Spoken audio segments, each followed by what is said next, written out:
আমি ভয় করিনি সমাজ, ভয় করিনি পরিবার। আমি আমার সিদ্ধান্তে অটুট থেকেছি। আমি তোমাকে চাই, আমি শুধু তোমাকেই চেয়েছি। আমি ভয় করিনি কালবৈশাখী, ভয় করিনি ঘূর্ণিঝড়, ভয় করিনি আকাশ কাঁপানো বিদ্যুতের বজ্রপাত। তবে তুমি নতুন মানুষ পেয়ে আমায় ভুলে গিয়ে খুব সহজেই ছেড়ে দিলে আমার হাত। তুমি চলে যাওয়ার পরেও আমি অন্য কারো দিকে দৃষ্টি তুলে তাকাতে পারি না, অন্য কারো হাত ধরার সাহস হয় না, মায়া কমে না তোমার প্রতি।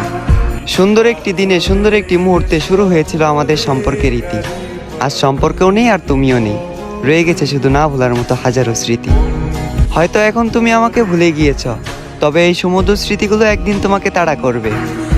হয়তো এখন আর আমাকে তোমার মনে পড়ে না, তবে একদিন ভীষণভাবে আমাকে তোমার মনে পড়বে। কারণ তোমার দেখানো ভালোবাসা মিথ্যে হতে পারে, তবে আমার নিষ্পাপ ভালোবাসা একদিন তোমার মন খারাপ এবং আফসোসের কারণ হয়ে দাঁড়াবে।